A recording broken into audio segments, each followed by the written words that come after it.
The digital content you're about to see is meant to demonstrate teamwork, technology, problem solving, and applied learning. We intend to communicate how we at Eastview are making connections with the students, the school, and the community. As we learn to use our technology more effectively, we're learning too.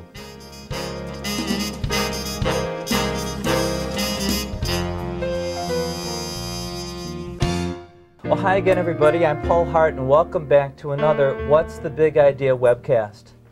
Let me ask you, do you love teaching, but you feel exhausted from the energy you expend cajoling, disciplining, directing, redirecting students on a daily basis?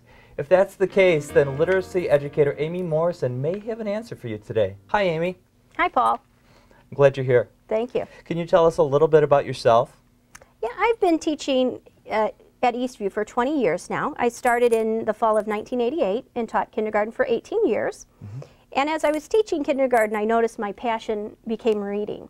As a young child, I was always passionate about reading, loved reading. You could always find me under a tree somewhere on the farm reading whenever Dad wasn't corralling me. So I found early on that my passion was reading, and I would enjoy going to school with my dad. He was a science teacher at the high school level, so I would go to school with him, and I loved grading papers, if you can imagine that. But when I was teaching kindergarten, I found that love for reading. The kids, just when they would start to read, the passion in their eyes, the excitement of that first, oh, I read it myself, that was always so exciting to me. And so a couple years ago, when the literacy position was coming open again, Dave Brown had encouraged me to make the switch, and so I did. Former principal of Eastview, Dave Brown.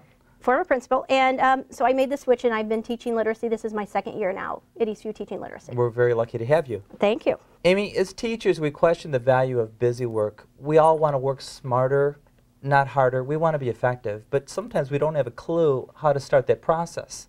Therefore, the big idea for today is something you call the Daily Five. What, in general, is this Daily Five? The Daily Five is having children do more reading and more writing. As you know, with everything, you don't get better without practice. If you want to be a better soccer player, your coach is going to say practice, and you're going to go home and practice. Sure. If you want to be a better pianist, you go and practice the piano. So this is about doing more reading and more writing. With only a few minutes of reading a day, you're not going to be a better reader.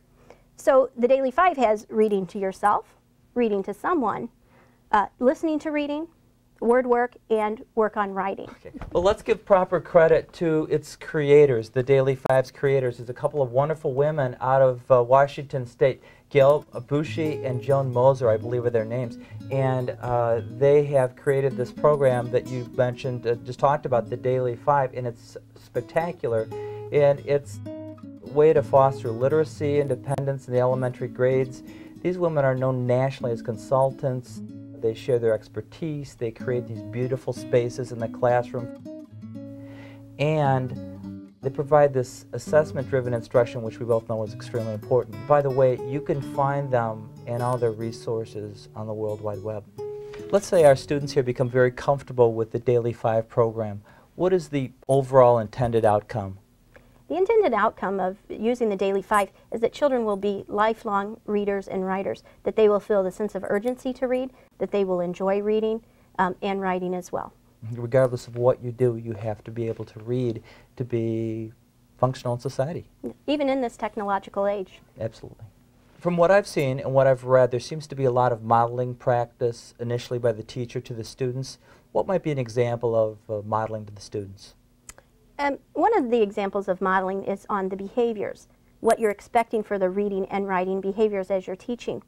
And the teacher would do quick modeling with the class. They would write an eye chart, like an independence chart, or an anchor chart that they would hang up in their classroom.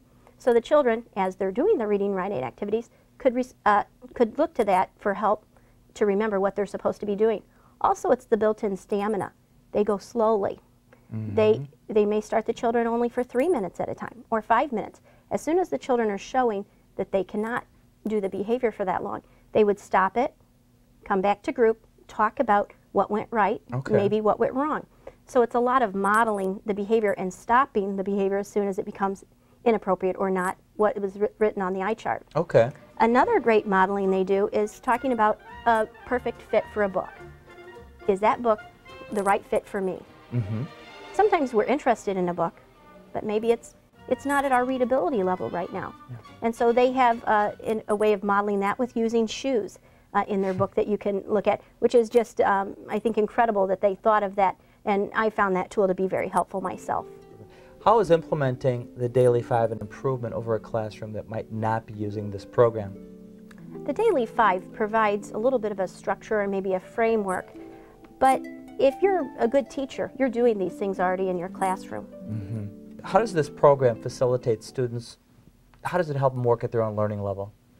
Being able to read to someone, read to yourself, continually practice that, listen to other people's reading, work on words and all of that at your own level in the writing is very valuable to the kids. As we all know as teachers, the zone of proximal development, where the children learn at their own pace, if you take them where they are, they're ready to learn and they can build on that. We can provide the scaffolding and the support that they need.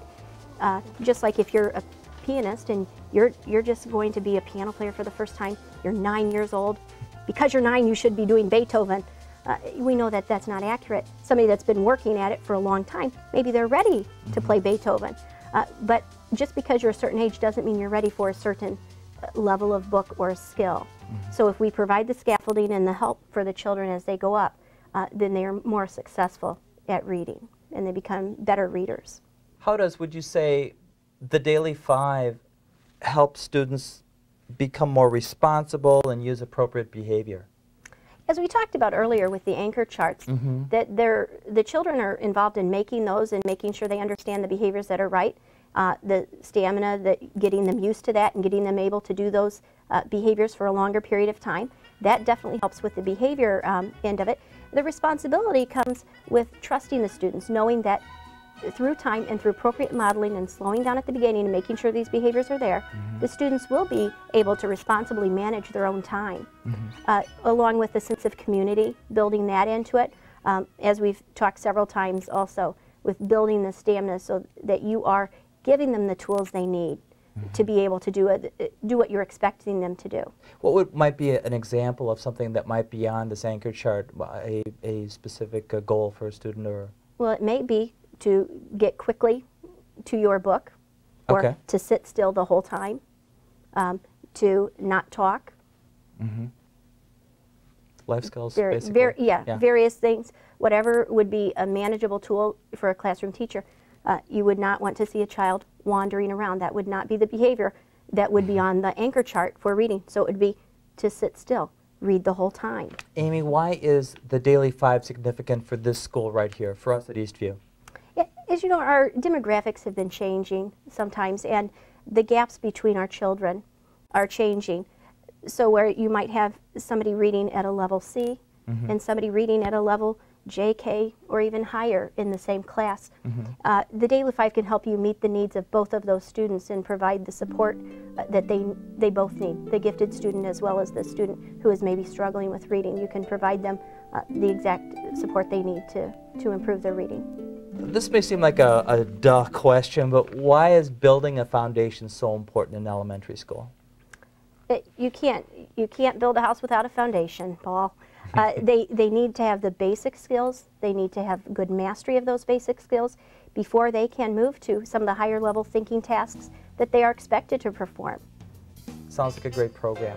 Well, that's about it for this edition of What's the Big Idea? From Eastview School here in Algonquin, Illinois, along with Amy Morrison. Thank you, Paul. Thanks for being here. I'm Paul Hart.